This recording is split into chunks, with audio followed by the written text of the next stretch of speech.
I'm going to take you through an analysis of Mrs Midas by Carol Ann Duffy. It is quite a long poem, so there's a lot to talk about. Bear with me. So the poem is taken from a collection called The World's Wife, which was published in 1999. And in that collection of poems, Duffy takes a fresh look and a feminist look at the lives of quite a lot of famous men through the eyes of the women in their lives. The one about Charles Darwin is particularly funny, I think. Very, very short. So there's a summary here of the legend of Midas, which you're welcome to read. I'm not going to read it to you, but there are some important details in it that are worth knowing as background for the poem. Moving on, so this poem is set in the home of a modern young couple, so it's not set in ancient Greece. Duffy adopts the persona of the wife, and she relates the events in retrospect as a first-person narrator from her perspective.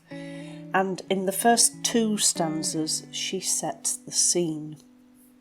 She tells us, "It was late September, I'd just poured a glass of wine, began to unwind while the vegetables cooked." There's quite a lot of detail here. She remembers when it happens. There are some vivid details. The glass of wine shows that they are a reasonably affluent young couple. She's cooking dinner, she's relaxing at the end of the day, the meal is nearly ready because she's put the vegetables on. And then she sort of personifies the kitchen, talking about it relaxing and its breath on the windows. Suggests she feels quite affectionate towards her kitchen, that there's a sense of a friendship there. Blanching is a cookery term, so you would blanch vegetables before you freeze them, but it's also French for the colour white, so as well as being a pun on a cookery idea, it shows how the condensation, the steam from the pans, whitens the glass in the kitchen windows. And the personification develops as she wipes the window like a brow, like you would sort of a child with a fever. She's fond of her kitchen, and it's an affectionate sort of gesture. He was standing under the pear tree. He's not named, but we infer that it is her husband she's talking about. And this standing, snapping a twig, it's aimless, it's pointless. He's not doing anything important. It's just showing that he is at leisure, probably just fiddling with a twig while he's thinking about something totally different. And the word now. Now the garden was long and the visibility poor. And she's introducing an explanation which justifies her interpretation of what she saw. She's telling it the way she remembers it. And she personifies again the darkness as it seems to drink the light out of the sky, and that lovely idea of the light being sort of sucked out of the sky at dusk. It provides a lovely contrast to the fact that the twig is gold. Despite the poor visibility, she's certain of that. She's sure what she saw. And there's this plosive alliteration, the P's and the B sounds of the plosives are plucked a pear from a branch. Makes it quite a decisive action. She knows what variety of pear it was, and I think that just emphasises her fondness for her home and her garden. You could imagine that they planted that tree together, and it's sort of an aside to the reader, as though we are a friend who might share her interest in things like that. The similarity between the pear and the light bulb, the simile sort of highlights that they're a very similar shape, and then the idea that it is on the minor sentence is shocking, and it's because this golden pear sitting in his hand is glowing. And when she's thinking about wondering if he's putting fairy lights in the tree, and you get this question she asks herself, she's looking for a rational explanation because she's seeing something that doesn't seem to make sense.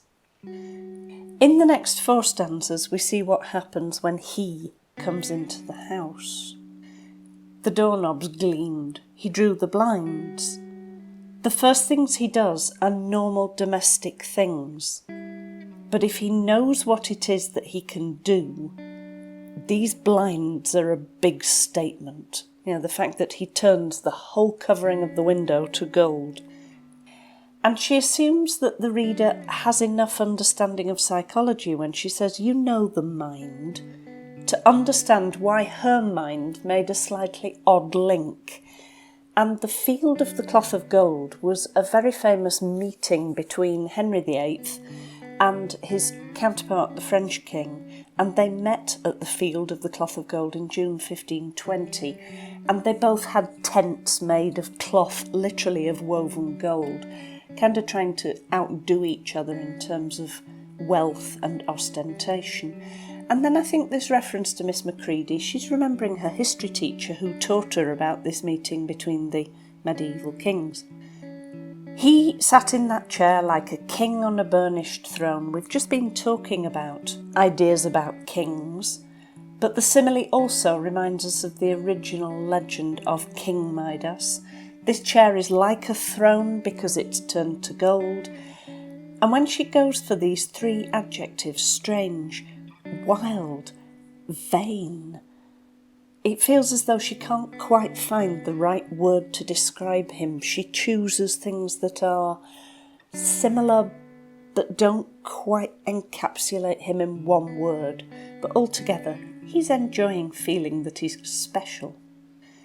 I said, "What in the name of God is going on?" He started to laugh. The fact that she invokes the name of God, she kind of makes us think of the original legend again. But he is laughing because he is obviously oblivious to the consequences.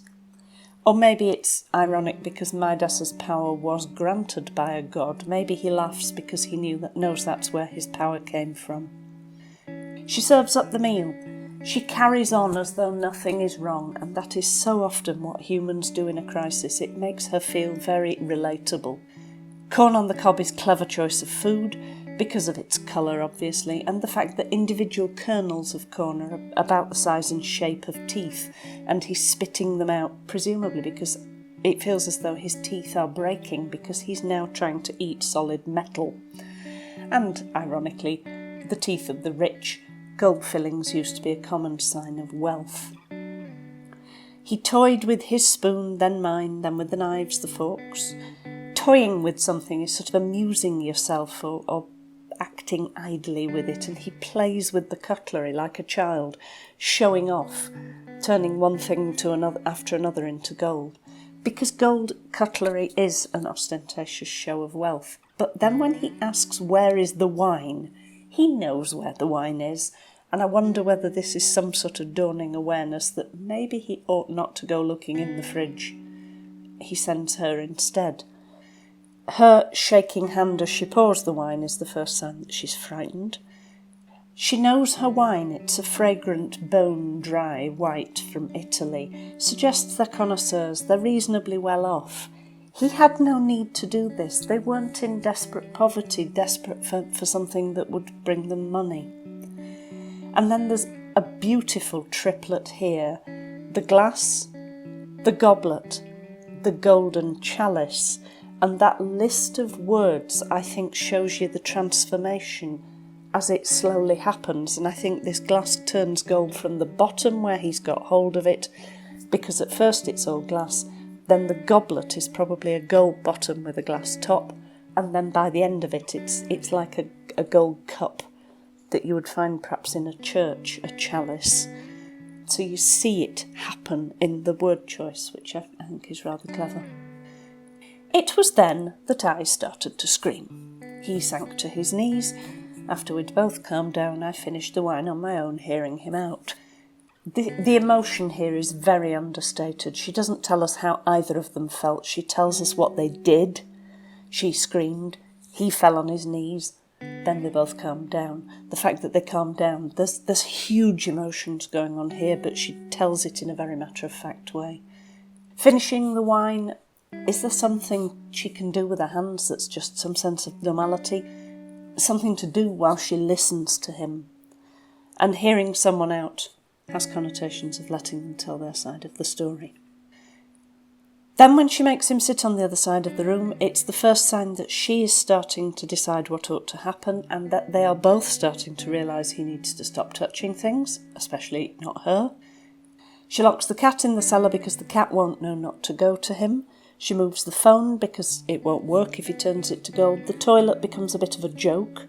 It still works, and sometimes people use the word throne to mean a toilet anyway, so it becomes a bit of a joke. She's happy with that, and that inversion of the sentence, the toilet, I didn't mind, puts it at the beginning of the sentence. The enjambment takes us between stanzas to suggest how rapidly her thoughts are moving at this point. I couldn't believe my ears how he'd had a wish. Look, that directly addresses the reader. She is speaking to us at this point, and she puns on the two meanings of the word granted. We'll have wishes granted means we all understand that, we take it for granted, but whose wishes are actually granted, who is actually given answers to their wishes? Him.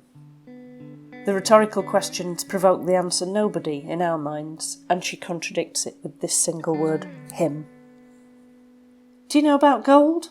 Again, directly to the reader, this challenges our preconceptions. It feeds no one. It slakes no thirst. She tells us that it has no value. It is just a metal. You cannot eat it, you cannot drink it. If it's all you have, it's useless. Aurum, she gives us its Latin name, and soft and untarnishable, she gives us some of its sort of recognisable qualities that a chemist would use identifying what yellow metal they were looking at. Luteus again, she's sticking with Latin. It's a Latin word for yellow. The cigarette has also turned to gold.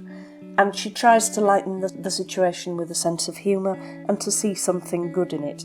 However, it's unsaid at this point that as well as giving up smoking, he's also going to be giving up food if we know what happened to the corn on the cob. The next two stanzas show us the anguish that is the immediate consequence of the gift.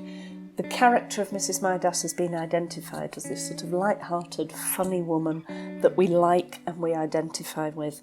And now she tells us the horror of realising that she's lost the man she loves and she's lost the hope of one day having his child. Separate beds is a stark reality. They can never sleep together again. And the chair is there to stop him, shows that she fears him now. And she's petrified. It's a word that we use to mean we are very, very frightened, but literally from its origins it means turned to stone, and that's uncomfortably close to what would happen. He was below, turning the spare room into the tomb of Tutankhamun. You can hear the ooh sounds, and it sounds comedic, it sounds funny, but Tutankhamun was an Egyptian pharaoh whose tomb was discovered in 1922, remarkably still with all its grave goods intact at a time when most of the pharaoh's graves had already been robbed. But Tutankhamun was a very young pharaoh when he died, and it's impossible to ignore the fact that he's turning the room into a tomb of a young king who died. There's references to premature deaths here. And she explains that they were passionate in those halcyon days, unwrapping each other, the delight they found in intimacy. Halcyon is a Greek word and it means a time of absolutely idyllic happiness. Unwrapping rather than undressing fits with this simile of being like presents, as though they were a gift to each other, and the undressing was like taking the wrapping paper off. Fast food, you want to keep coming back for more. Now she fears his honeyed embrace. Metaphorically, it would refer to sweetness and suggest pleasure, but it's also here the golden colour of honey. And the kiss that would turn my lips to a work of art. If he kisses her, she will effectively be just a gold sculpture. And when it comes to the crunch, means when a situation gets serious, when a decision has to be made, when you get to the heart of something. And heart of gold is a metaphor that usually suggests somebody's kind or generous or selfless. Here she takes it literally, because if he turns her to metal, her heart of gold will not beat. She will be dead. That night I dreamt I bore his child. This is the heart of her deep, deep anguish about what has happened. And you hear it in everything here. So ore is the raw material that metals are refined from, but it's also the French word for gold. So again, there's that sort of double meaning that keeps reminding you what the problem is. Amber is fossilised tree sap, and it is a kind of golden colour. Flies in it are perfectly preserved, but they are dead. And and she talks about its little tongue like a latch. It's like something mechanical. This is not a living human child. Everything about the dream baby is gold. This dream shows her longing for this child that she now knows she will never have. My dream milk burned in my breasts. We've got those plosive sounds again. And a mother who has milk but has no baby to feed. It is painful. And the metaphor of the fire burning in her breast reinforces that idea. And the streaming sun, the golden colour of sunlight. You could imagine that she's been lying there dreaming, and perhaps it's influenced her unconscious mind. From this point in the poem, the pace picks up, and the separation between them is inevitable. Mrs Midas seems to be initiating it, but her husband clearly doesn't argue. So he had to move out. All of this is in very little short, snappy sentences. We'd a caravan in the wilds. I drove him up under the cover of dark, he sat in the back. It's very matter of fact. There's no imagery, there's no humour. This is the breakup of a marriage that was precious to her, and I think she gets through it quite quickly, as though, she just wants to get it over with and say it. And then the structure of this, I came home, the woman who married the fool who wished for gold, is like that nursery rhyme, The House That Jack Built. And she refers to herself ironically in the third person, and I think it's intentional that she uses this nursery rhyme reference to make herself sound like a character in a story. And then the second sentence is more disjointed. You've got that phrase, odd times. It's grammatically incomplete. It's not quite a minor sentence because it's part of a sentence, but the sentence is a bit of a grammatical mess. And it reflects that irregular, sporadic nature of her visits, and maybe the fact that she's just struggling to express this coherently because she feels so strongly about it all. Then she switches into the second person. She's trying to be impersonal and not talk about her own memories to give herself a bit of distance. But actually it has the effect of drawing the reader in and making them imagine themselves in the scenario. Golden trout on the grass, clearly the fish are out of place, he's been trying to catch fish and they've turned to gold. One day a hare hung from a larch, a beautiful lemon mistake, he's tried to trap a hare. We use lemon to mean something worthless or defective, the phrase, when life gives you lemons. So the double meaning here perhaps reflects more than the hare's colour. It reflects the fact that it's useless once he's caught it. It was a mistake. And then not only are his footprints a sign that he's been there, but he presumably isn't now, which is symbolic in itself because it suggests him dying.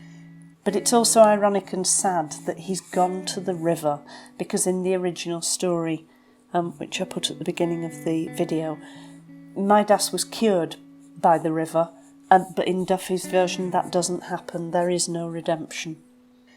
When he says glistening, Shakespeare coined the phrase, all that glistens is not gold, meaning that superficial appearances can be deceptive, and again, it's quite ironic. He's thin, he's delirious. The list of adjectives conveys that his mind is breaking because he's starving to death. It's quite sad, this. It's quite horrid. And she is distressed by it.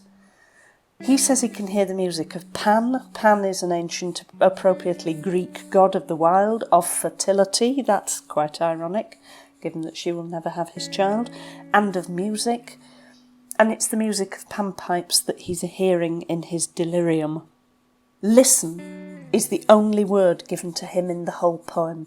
She speaks the whole poem. That word listen is his, and it's the one that finally breaks her.